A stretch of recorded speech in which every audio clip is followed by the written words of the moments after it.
Where? at like one of these award shows. I'm sorry. I need to. What's Hammer, buddy? Are you okay? I'm live here from the hills where it's snowing. Oh man. So what's funny? What's funny? James is bundled up. He's got goggles and a beanie on for those that are watching. Apparently, and I can't. I don't know if I can't tell a thing in here. Apparently, the heat in our building is broken. So if you walk outside of our studio, everyone's like got hoodies pulled up over their head and jackets, and the boss is walking around with her overcoat on around here, and everybody's got their It's just Monday for us. Yeah, it's just hey, yo, thicken up, like we good. Like, what's your problem? And then James, of course, are you fresh from the slopes? I had to run to the store, and so I did have to pull out the 4-wheel drive. We've got a ton of snow up here. I mean, not a ton, but it's supposed to start snowing again. So Is your heat broken? no, I'm just messing with you guys. Oh no, I like it. apparently no one just joins the show anymore. Like apparently we all got gimmick. You got Beanie James today. That's what you got. Beanie James. Put it on a shirt. I like it. I've got my hot chocolate and everything. I'm ready. There you go. We'll sip away. You're listening to D-Lo and KC on KIFM West Sacramento 98.5 FM KRXQ HD2 Sacramento ESPN 1320. Always live on the free Odyssey app. Our 1320 Kings Insider and creator of the Kings Beat, James Ham, with us. Go subscribe to the Kings Beat over at thekingsbeat.com. Hammer, even you've got to feel good after this weekend. Yeah, I told you guys if they win both of these games, then I'm gonna predict like 48 wins. They got one more to go to do it, but this is I don't know. Every once in a while, you have a team who just has a really big day. So I mean, if you look at everybody in the standings around the Sacramento Kings, they lost. Denver, of course, pushed the Clippers down. You had Dallas lose. It was a really, really good day for the Sacramento Kings. And the fact that they were able to go in, and for some reason, people wanted to argue with me on Twitter about like the team being tired. Like 3 games in 4 nights in 3 different cities, and the one in the middle is a crazy double overtime like barn burner. That team was exhausted, and it didn't matter. They figured out a way to get through, that OKC team, it's really well coached. They're chippy. They like to make you work all the way down the stretch. And, the Kings pulled out a win. They got to do it again in order for me to think, if it's either like 46 or 48 wins is where I'm kind of like teetering between. And if you can get that win tomorrow, things look really good to get to 48 wins. All right, let's go back in time, James, because I just love to get a feel of what was going on with my people when they were watching this Friday. I mean, lay the scene of what you saw, how you took in the game, like your thoughts on Friday. Was it one of the great NBA games of all time, like we talked about a little bit here today? It was unbelievable what we watched. Yeah, I totally agree. I mean, that was, we actually, because it was a 7:30 start, the wife and I went out to dinner with some friends here in the lake beforehand. And so we came back to the house, and you didn't know what to expect. It was a tough battle the night before. The Kings had to fly down on the second night of a back-to-back in crazy weather, and to watch them go toe-to-toe with one of the best teams in the league, and you can start to see how that team is being assembled. How again, we talked about it last week. I really don't want to face the Clippers like 2 weeks from now, 3 weeks from now, because they're going to be really, really good. But for right now, you're kind of catching them at their beginning stages. And from top to bottom, I thought the Clippers were absolutely incredible. And so when you get to the end of the game and you see all these game recaps that were written from like a Clippers perspective, I kind of got it, because it was Paul George and Kawhi Leonard not missing. It was Nick Batum just catching fire from 3. It was Russell Westbrook having perhaps one of his best games in like 5 years. He played within Stop him. it. No, I'm It was serious. his No, best game this year. Stop it. No, no. He no, played within no, himself. He no, wasn't doing crazy things. He was no. very under control. And then when they needed him to come up with a big play, take Keegan Murray off the dribble, he was there. I thought he was tremendous. And it really does, like, if that's who he's going to be, that team is a title contender. If he's the guy we saw for the last couple of years, he's just another player who puts up stats. But the player we saw in that game, man, he was tough to go with the other guys. And, that's going to be a tough team. And then from the Kings' perspective, they just kept battling back. It was wild. I mean, they were down 14 with like 4 minutes left in the regulation session. They battled back. They were down 6 in both overtime sessions. Came back from both of those. They got defensive stops when they needed them. But realistically, that was an all-time classic. I mean, 176, 175. It's the second highest scoring NBA game of all time. And it wasn't lopsided. It was two teams literally going toe-to-toe, battling each other. And then the surprise team, realistically, the surprise team came out on top there. I did not expect the Kings, especially when they went down in the fourth. We can go back to the night before. There was never a moment, even when they were having a bad first quarter against Portland, that you thought they were going to lose. You get to that game, man, there were like 5 times where you thought they were going to lose. And they just kept coming. Really impressive. Or 5 times in overtime where you thought they were going to lose. Man, I don't. Yeah. I think James got some fireball in that hot chocolate talking about Russell Westbrook like that. But I'll give you I'll look at it from a Kings fan perspective because Kenny actually just laid out how incredible Kawhi Leonard was. Yeah. In that game on Friday. And obviously, Paul George is great. And Russell Westbrook had a tremendous debut for that team before fouling out. But Malik Monk scored 30 points in the fourth quarter in overtime. Yeah. Put that in your write-up. De'Aaron Fox is on an offensive tear right now that's matched probably only by Dame Lillard in the entire league. Put that in your write-up. And James, we talked about this on Friday. At some point, you national people are going to have to start paying attention to the Sacramento Kings. And they might have just started doing that this weekend. Maybe. I still don't know that they did. I mean, you saw some of the... Yeah, I mean, I rewatched the fourth quarter in overtime on Sunday, and, we get to this point. So Malik Monk had 15 points going into the fourth.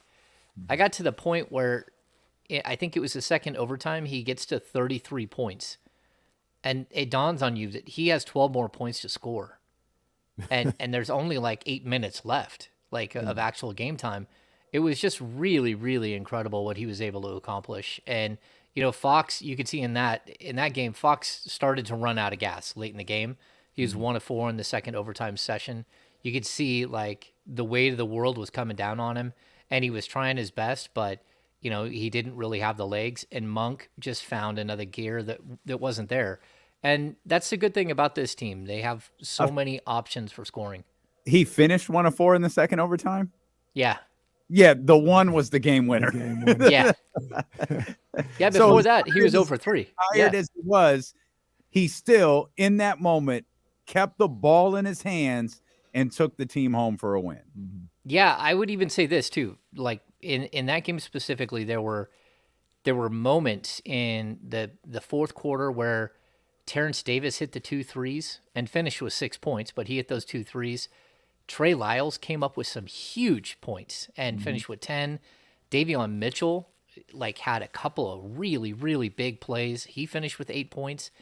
I thought it was one of the better team efforts that we've seen from this group where 1 through 9 sort of, really contribute. There were a couple of guys who had a stinker of a game, but overall I thought it was just really, really impressive how they kept fighting. I mean, that is a signature win. It's probably the greatest win. We talked about this before with the Dallas win. I thought that was probably the best win in the last 16 years. It definitely is no longer the best win in the last 16 years. That game on Friday is the best win. And you hope that they've got more of them. And people keep bringing up Tony Brothers. That was an embarrassment for the league. That was absolutely abysmal. And then to see the 2-minute report where they go in, they start plugging in some sketchy calls like here and there against the Kings to make it try to balance out. Like BS. That was horrible. The travel call where Tony Brothers is literally standing right there, and it's not like he had glanced away. He actually like started hitting his knee or something. Like it was touch. Like, what the hell kind of call is that, Tony? That's a signal to the better. That's a signal to the gamble. I got you guys. Steal home. Yeah, I don't know what that was. I mean, to me, Tony, like it was the night before too in Utah. You started seeing the Jazz reporter saying the same exact thing, and then that game, and then the next night. Like, there comes a point where you have to look and be honest with yourself and say, this is not okay anymore for someone to be this incompetent at their job. And I was absolutely, really embarrassed for the league. Every once in a while, I'll call out something that I think is egregious with officials. But for the most part, I do stay away from like tagging on guys all the time, especially by name. Like I don't usually go out. There were 3 different times that I tweeted about Tony Brothers in that game.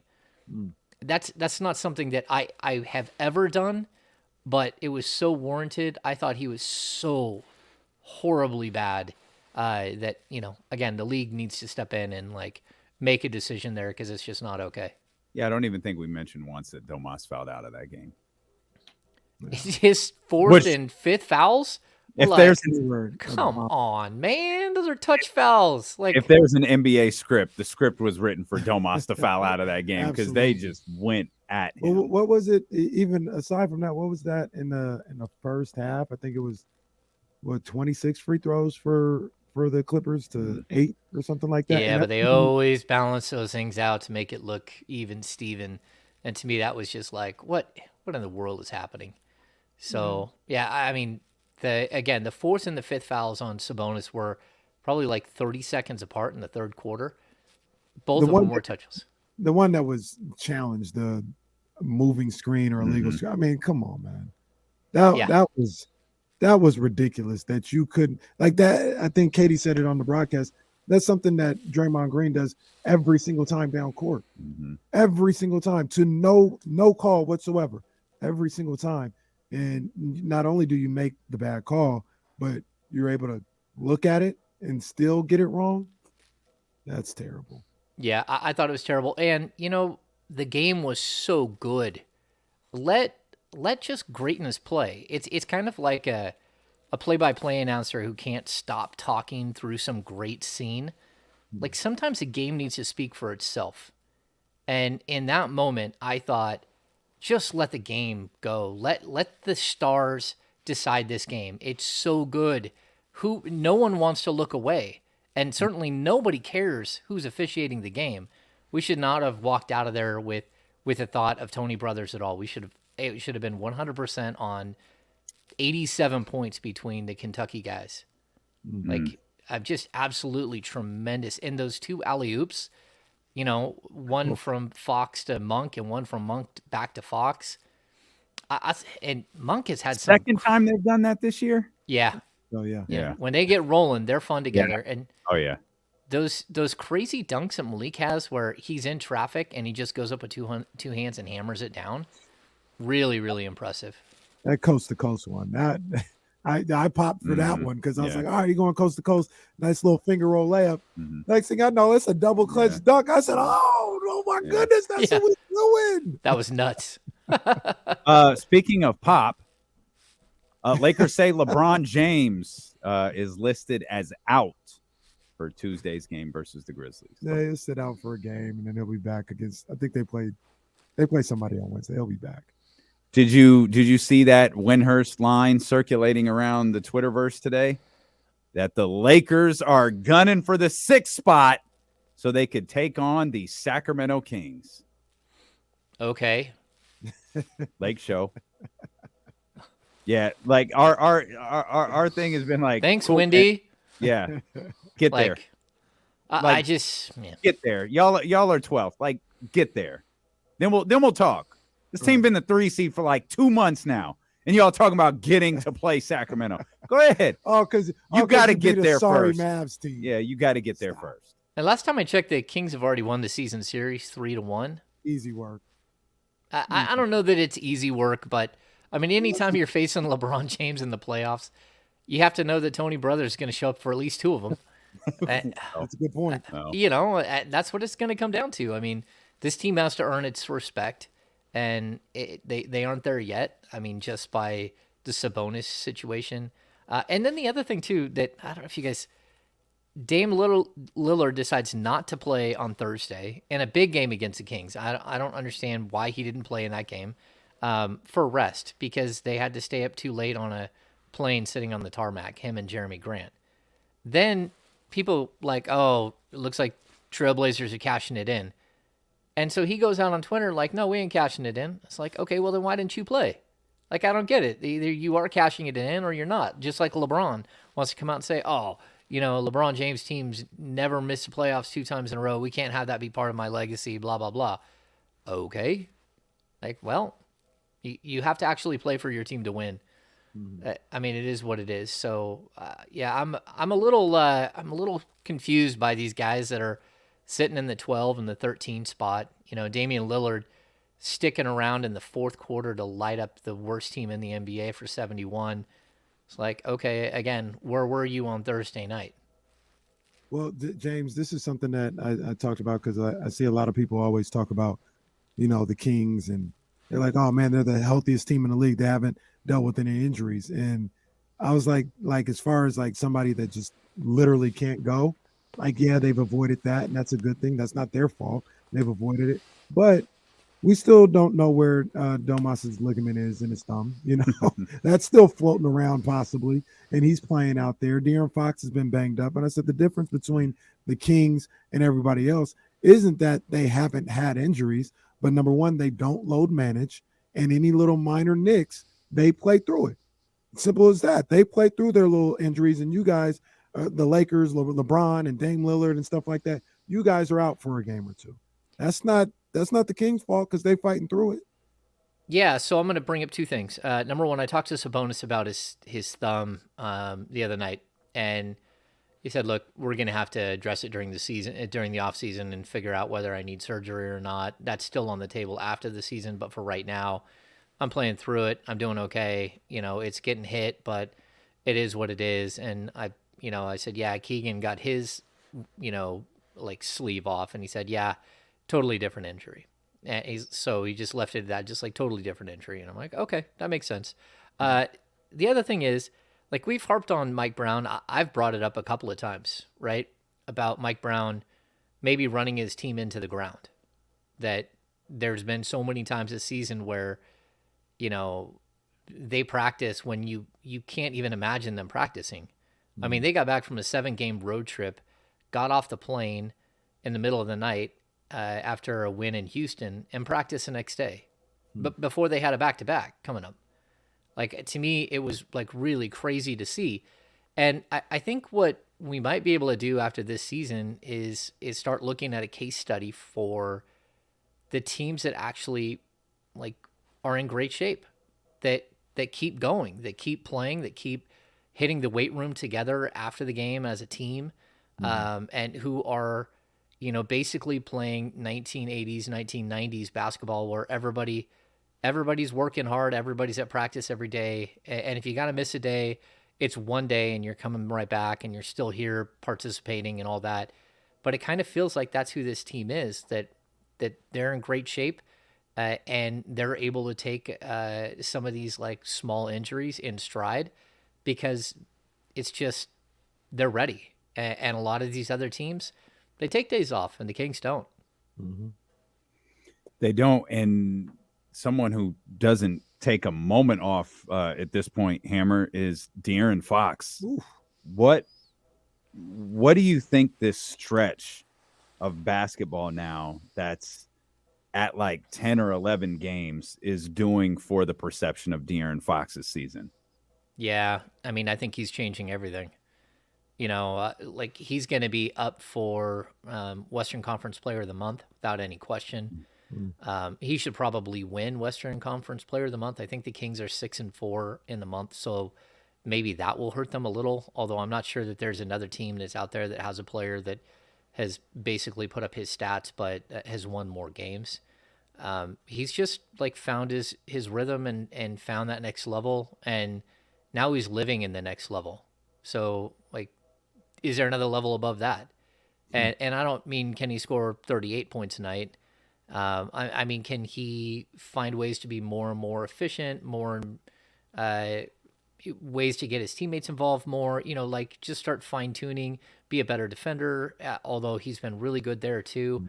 What we're seeing from him is a player go from fringe all-star to, dare I say, Say it. fringe superstar. He's right there, like ready to be a superstar level player. And again, I didn't know if this was possible 2 years ago. Certainly not last year, where we started to see, some questionable dips and stuff in production. Now it's like, okay, he gets it. He understands what the mission is, and he's laser focused on getting this team to the playoffs. And then the other thing that's quietly happening with this team, I don't think that they're just saying, hey, let's just make the playoffs. They're, Mike Brown talks about it, positioning themselves well once they get in the playoffs to, not just get bounced in the first round, to be a competitive team that gives someone fits in the first or second round. And we'll see. We'll see how far this team can go. Hey, James, we talked about it a little bit earlier in the show, but you talk about De'Aaron Fox. I mean, this is a guy we could possibly be talking about all NBA. I mean, he's playing that well, and what he's been able to do this year. I don't know if there are 6 guards that have played better this year than De'Aaron Fox. Yeah, he'll be in the running, and I just don't think he'll get there. I mean, we look at the All-Star game, and they took 10 guards between the Eastern and Western Conference before him, and he slid in as a replacement. While I think his play is there, I'm not sure that his cachet around the league is there yet. And there are guys that are doing big things this year. I just think that his is so much more impactfful because Time to go to work, Rich Paul. This is what you here for. Right. Get that clutch machine moving. Right. Like that's what you here for. Like with all due respect to Jaren Jackson Jr., even Drew Holiday. Those guys aren't all NBA to me. You've got Luka. I agree. It'll be interesting to see what they do with Kyrie, but you've got Luka. I think De'Aaron is in that conversation. Dame is there. Ja's in that conversation. Dame's in that conversation. Ja's there, but see, and this probably goes to James, what James is saying. De'Aaron Fox better than Ja Morant right now. I'm just saying in the conversation. No, when you talk about but this the top goes back to what James is talking about. Ja's cachet will probably put him there above De'Aaron, but I'm sitting there saying like De'Aaron better than Ja right now. Rich gotta go to. I think the league too, you're going to see things like he'll start getting his notoriety with like the clutch performer of the year. I mean, he's leading every category. The way he's played in the fourth quarter is just spectacular. And it's something that every team in the league has to game plan when they come into Sacramento or they're facing the Kings on the road, whatever it is. It's going to be really, really tough for him to take that next step in this year. Now, if he does this again next year, sure. And not only that, but we were talking about it in like mid-January. Sean Cunningham kept bringing it up. Like everyone wants to be offended the fact that De'Aaron wasn't named an All-Star. At that point, he wasn't in the top 20 in scoring, and he wasn't in the top 20 in the league in assists. And now he's way up in both. I think he's pushing like top 12 scoring, and that's over a month. Like what he's done in the last month to turn it on and really bolster his stock is pretty impressive. Sean was saying that for this season? Yeah, like for this season when the All-Star game the offense was that Jaren Jackson was the guy Jackson who got the nod and not him. Oh, no. I got you. But at the same time, at that point in the season, he wasn't in the top 20 in any of those categories, the categories that, you would think matter for a point guard. Yeah. We'll see. What was Sean's? I haven't caught up yet. What was Sean's demeanor on Saturday? Was he just calm, Oh, it cool. was good. Didn't raise his voice once. Wasn't excited. Just unmoved by all of this. No, I think we both were moved by it. I mean, this is that moment where this I team mean, you says, did go "Look, live on a we're Saturday here." afternoon, so that says something. Yeah, and it went crazy. I mean, we had, like almost 400 people in there. It was like fans are on fire right now. Oh yeah. And it's absolutely incredible to watch. Like standard tweets go for like 1,500 likes. You're like, what in the world is happening? Kings fans have assembled, and it's good to see. They're definitely hot and like ready to push this team over the top, and people are already asking about how much playoff tickets are going to cost. It's going to be a lot. Sorry. Oh yeah, definitely. We're here like the Avengers, baby. And James Ham is dressed like an Avenger. We'll come back. We'll talk more with our 1320 Kings insider James Ham. And I'm gonna give you a chance to prepare for this question. I've got to ask you some questions about your boy, Kevin Huerter. We'll do that when we return with our 1320 Kings insider and creator of the Kings Beat, James Ham, here on Sacramento Sports Leader ESPN 1320.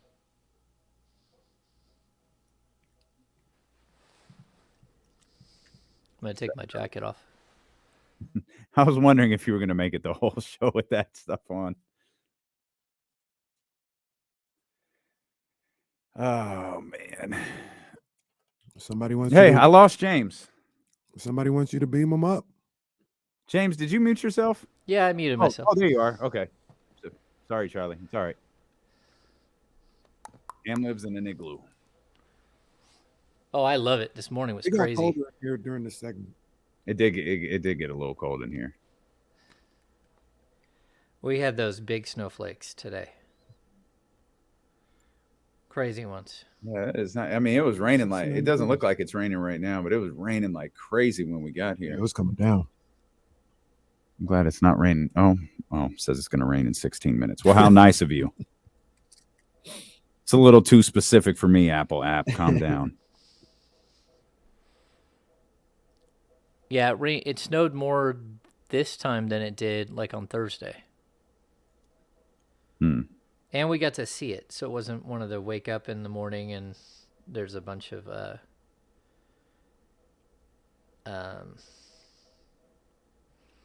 snow on the ground type stuff. I can't lie, I'm kind of over it.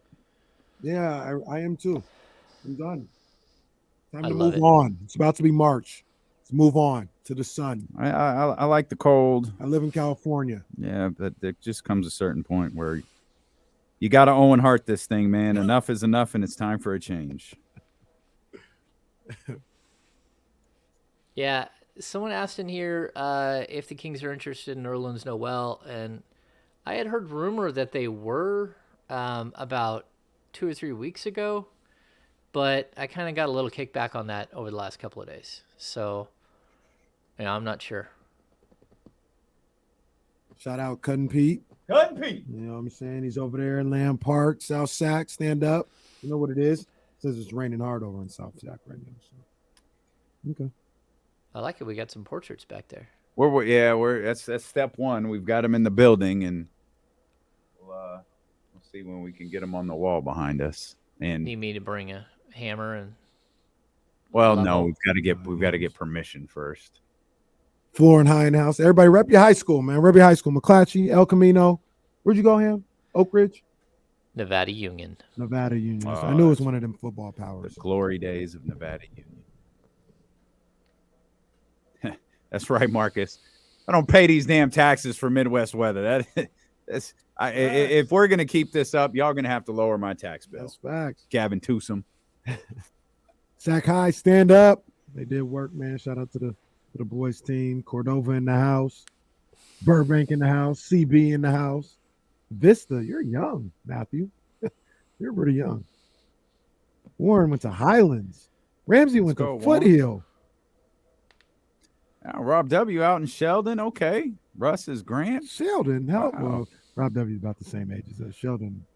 Their first graduating class. I've never heard of Consumnes Oaks. Yeah, that's a new one too. Who's Consumnes Oaks? That's a young one Josh. too. Josh is young. Consumnes Oaks, Monterey Trail. St. Francis. Stop it. I thought that was the Stop all-girls it, school. Xavier. What? Xavier's being a pain. Valley in the house. There we go. There we go. My daughter's St. There you Francis. go. Mark Wong, no need to mention your school. Come on. Show Mark Wong's school some love. No, there's no need. Show him some love. There's Come no on, need. man. Mark's our But people. why? Why would I do that? Show no need. him. Show's doing just fine as it is. President John F. Hang on a second, Hammer.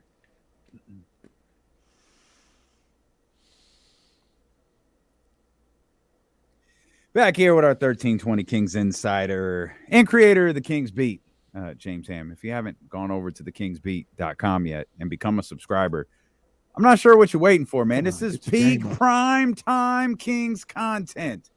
Go to thekingsbeat.com. You could subscribe. You could become a free subscriber. Like, that's easy. You get the newsletter. You get the whole deal.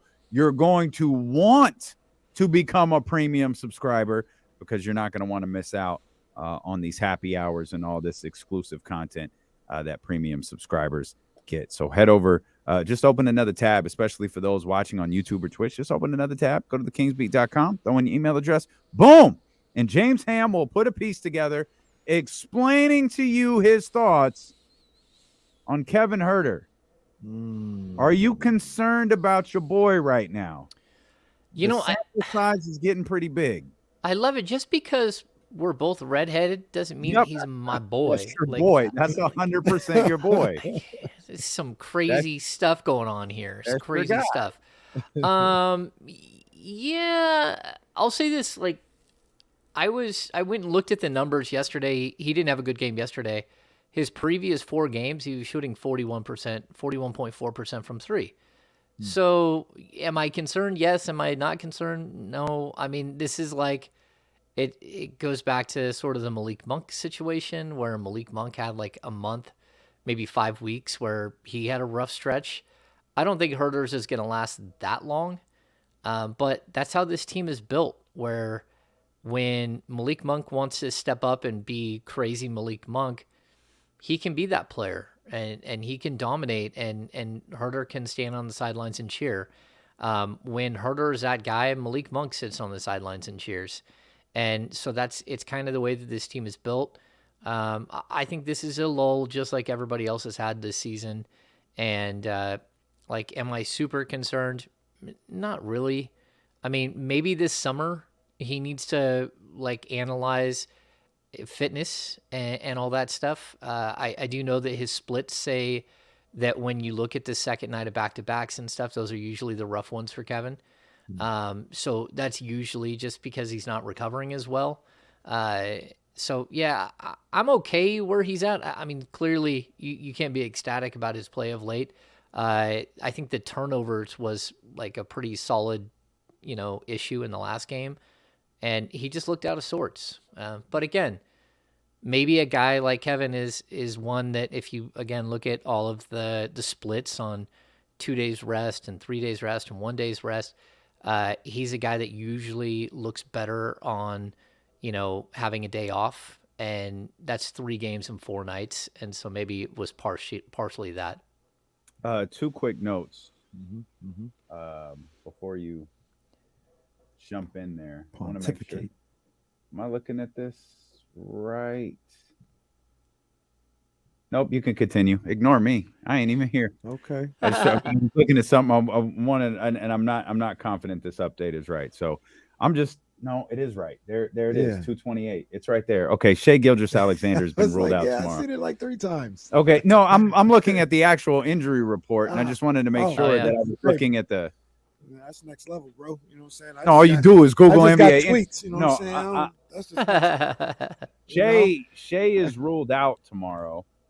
But perhaps of note, De'Aaron Fox is listed as questionable with left wrist soreness. Oh, okay. So those are 2 notes for you right now for tomorrow night's game. Shai Gilgeous-Alexander is out, and De'Aaron Fox is listed as questionable with left wrist soreness. Boy, if that wrist was healthy, how many points would he have had yesterday? His wrist is sore from getting up all those buckets. It'll hurt. It'll hurt after you get it. You don't need a little ice. Drop 40 plus and 30 plus. You're dropping 30 every night, man. Dame probably gonna have to take the next game off after what he did yesterday. That's right. And now I'm starting to think about some things. If De'Aaron didn't play tomorrow, you could get him. Is that 5 days of rest? Yeah, Sunday to Friday? Headed into Friday.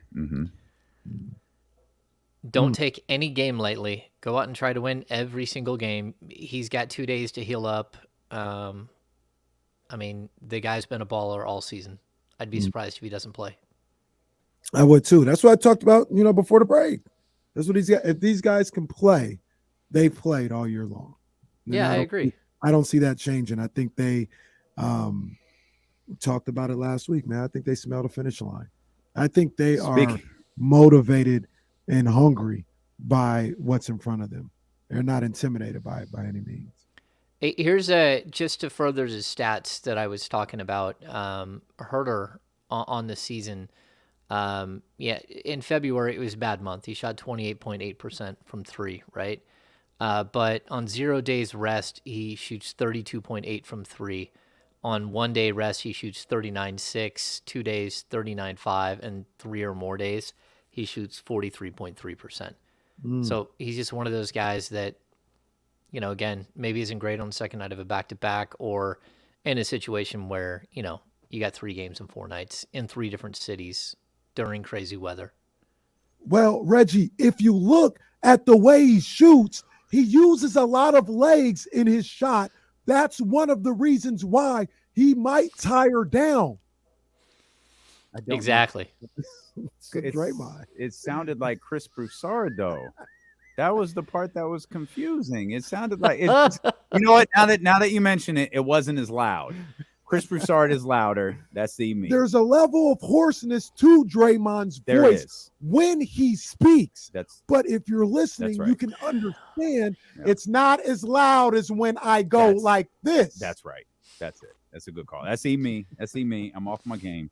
It's my bad. That's my bad. I was going to ask a question about Shai Gilgeous-Alexander. Oh, are the Thunder hitting the gangsta lean here? Man, I don't know. I don't feel like I told you. You did call it. Yeah. I mean, are they ducking out the side door like they do every season? Sure does look like it. I don't know.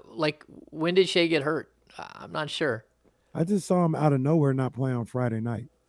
And this will be his 3rd straight game that he's missed. If they have him as out tomorrow, so if nothing miraculous happens, he'll be out 3 straight games. I know we're focusing on the ankle soreness. If an abdominal strain, that sounds horrible. Yeah.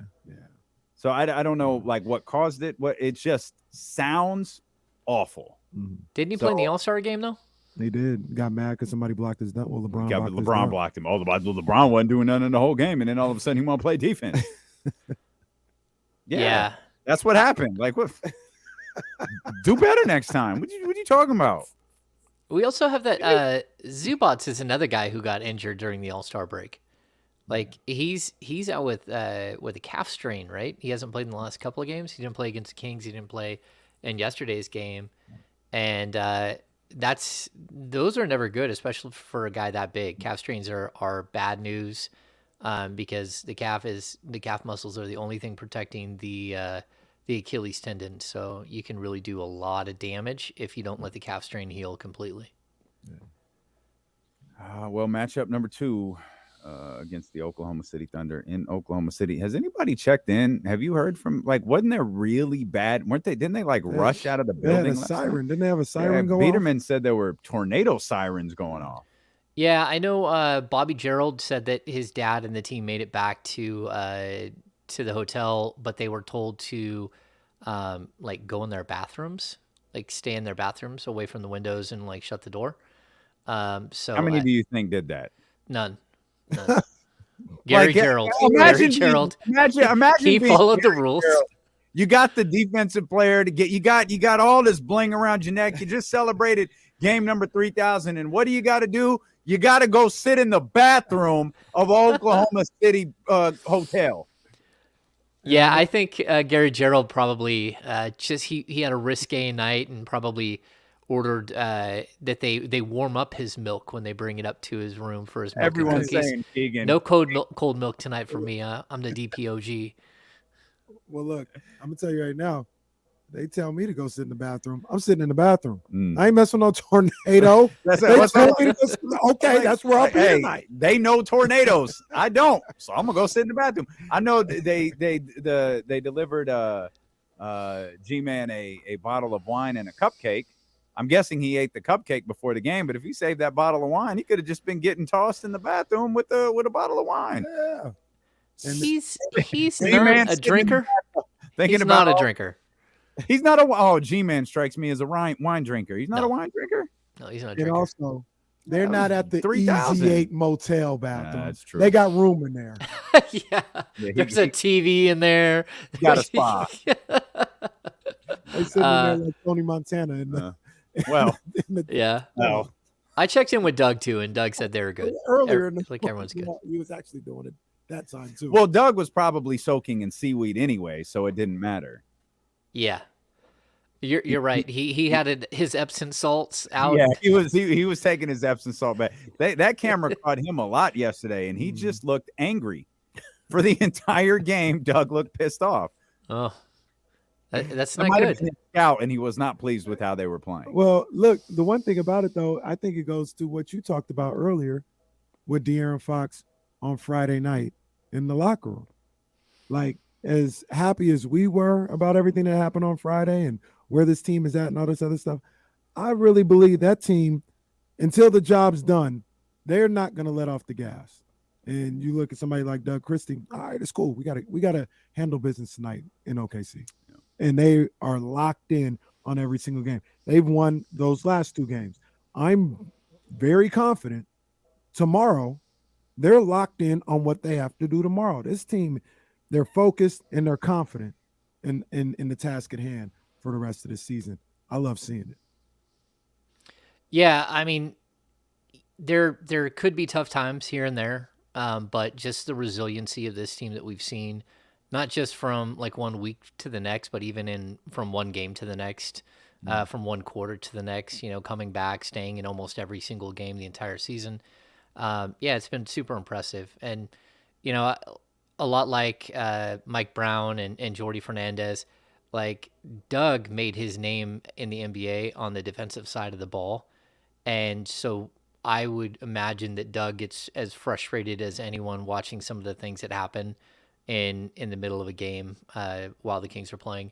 I mean, again, they're up to they're reaching historical numbers again. They're like 117.9 offensive rating. They're one of the greatest offenses we've ever seen in the NBA as far as efficiency and everything else. And their defense just keeps sinking. And I know for those guys, it's really frustrating. Although, when they need to crank it up, they can. And that's something that we saw them have that moment where they just kept stealing the ball from the Clippers. De'Aaron Fox, stealing the ball from Paul George and finishing with no shoe on.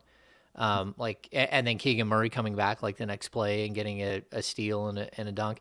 They are showing Spurts that they defense, Ham. Yeah, spurts of defense. They did give up 175. Just saying, not 120, not 130, not 140, 175. Well, how are they going to get to 176 if they didn't give up 175?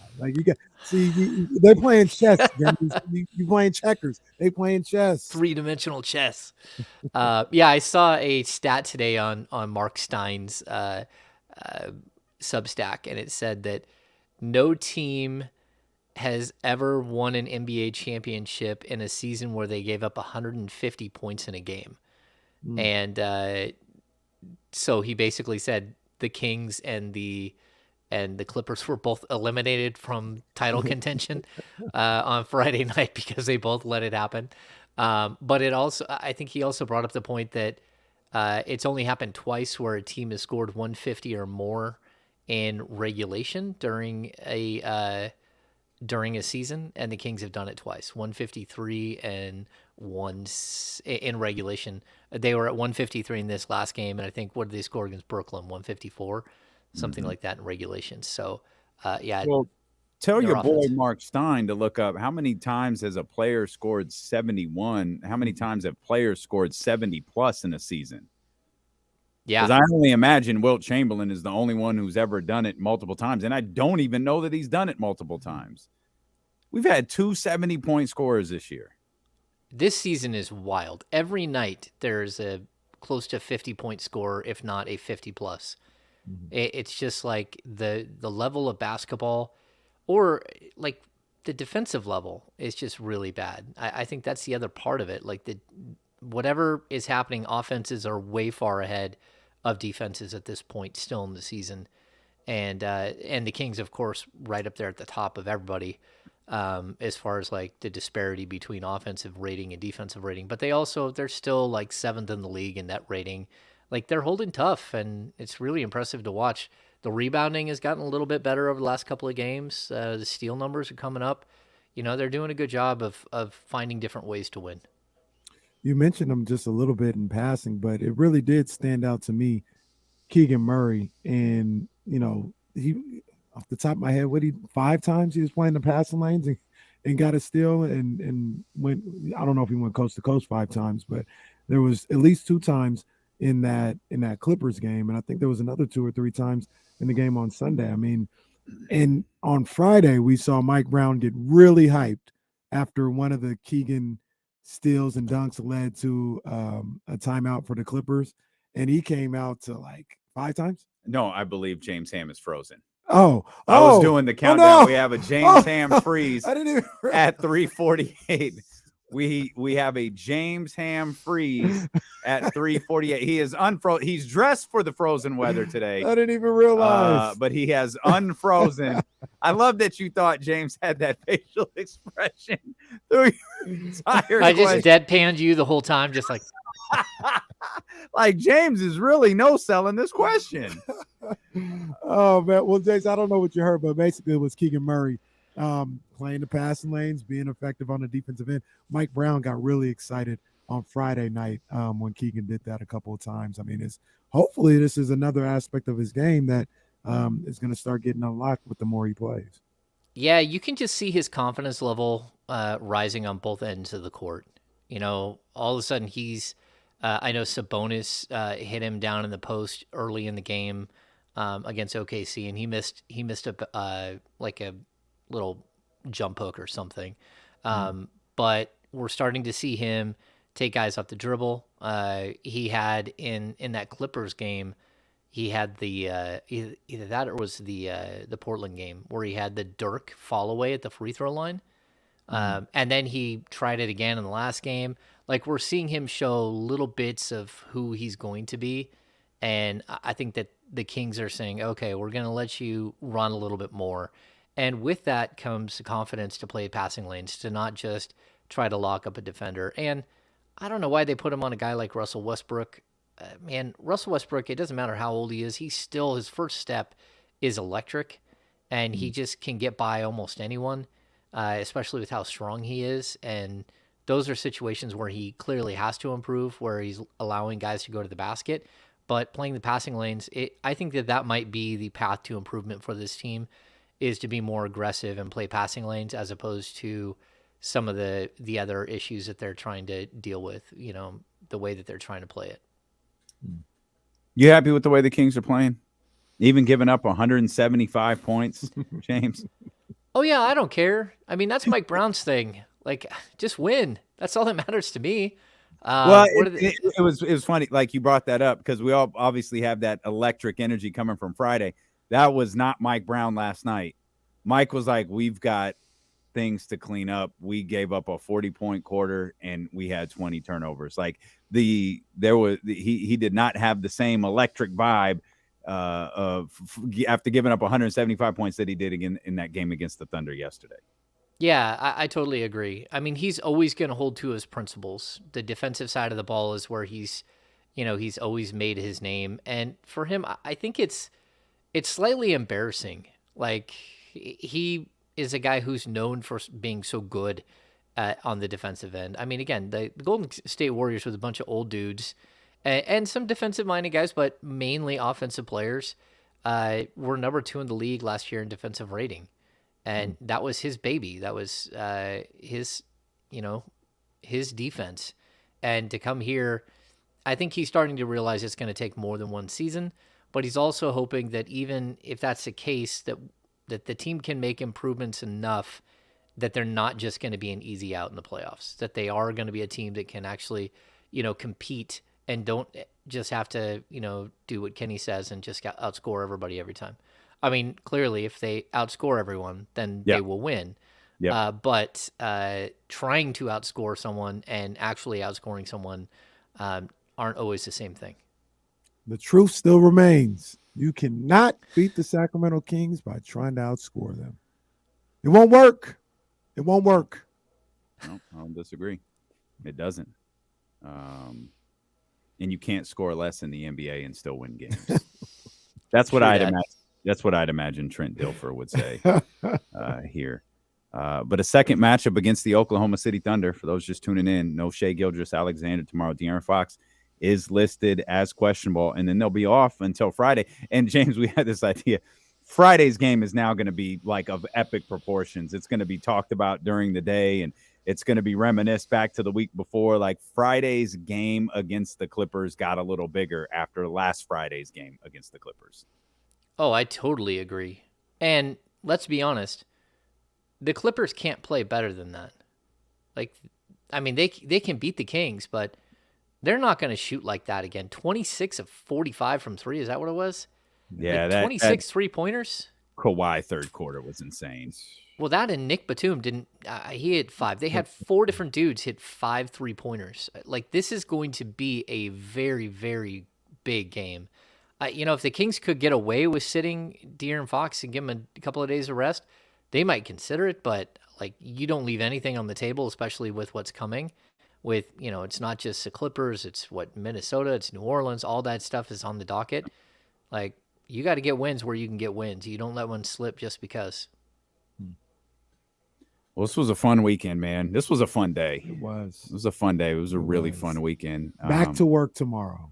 Yeah, tomorrow will be a little different vibes, but we'll still be excited because it's a game day and the team is playing well, man. And there's still a lot to be excited for. Obviously, we could just ride this tremendous high coming off this tremendous weekend that we all felt individually as fans, that we felt as media, that we felt on social media, and the three of us feel it here on this show. So we appreciate everybody tapping in, whether you're on the 1320 AM, you're on 98.5 FM.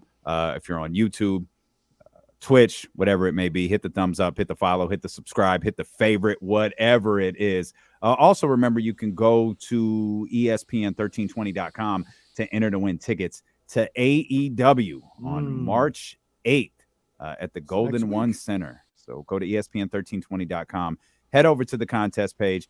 We'll get you all set up there.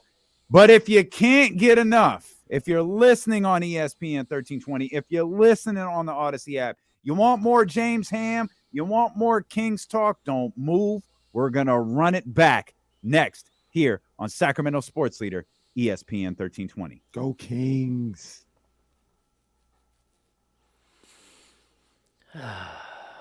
Hooray.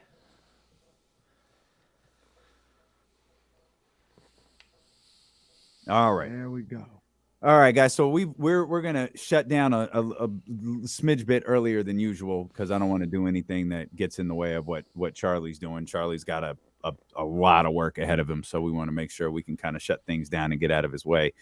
Thank y'all for the tremendous love today. The streaming audience was huge, and we've learned that when the streaming audience is huge, the radio audience is huge, and our bosses really like when the radio audience is huge. Yeah. So hit the thumbs up and the subscribe buttons before you go. We've got a ton of new subscribers. We appreciate that. Make sure you check out the Kings Beat YouTube channel as well as the kingsbeat.com website. Become a subscriber over to that newsletter. And we will be back with you tomorrow at noon. Yep. Coach Patrick, Jason Jones with us tomorrow.